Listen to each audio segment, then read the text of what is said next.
Կարծում եմ, գոնե այս վերջին ամսվա ընթացքում շատ ու շատ դեր եք եղել բոլոր հայտարարություններին եւ հայտարարություններից մեկը վերաբերում էր նրան, որ նախորդ բոլոր շարժումները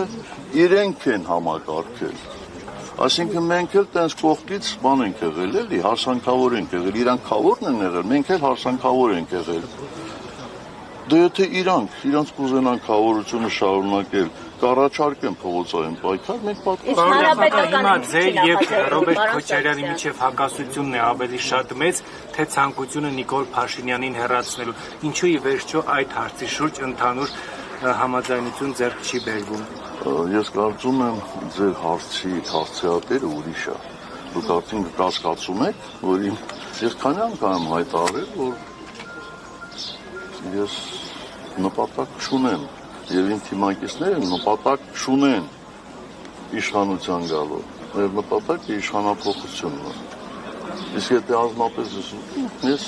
երկու կարևոր նպատակ եմ տեսնում ինձ համար։ Առաջին նպատակը իշխանափոխություն, երկրորդ նպատակը իմ ընկերների վերադարձը Բաքվի բանկի։ Ես ուրիշ ոչինչ բան չեմ ուզում։ Ով ինչ ուզում է, թող ամբողջովին վերցնի։ Քոչյանը դեն չէ ստանձնել։ Հիշեցիք, թե ինչ է հավանական այս ամբողջ ընթացքում, այդպես ասեցիք։ Հիմա խորհրդանու մեծությամբ երկրորդ ընդդիմությունը ասում է իր այդ փաստարկների մեջ նշել էր նաև այն, որ իսկ կարող են ապահովել իշխող քաղաքացիական պայմանագրից այն անհրաժեշտ քանակը, որը պետք է միանա այդ նախագծին եւ կարողանան ընդունել ու հաստատել։ Հիմա այսինքն դուք հավանական եք համարում, որ ԿՊ-ից կմիանան այդ 18 падգամավորը եւ կընդունվի այդ նախագիծը։ Եթե ես սատարում եմ, եթե մենք իմ ընկերներով, իմ համախոհները սատարում ենք այդ շարժմանը, ապա այդ տարբերակը մենք չենք բացառում։ Իսկ այդ ով է երաշխավորել, որ չի լինելու դա։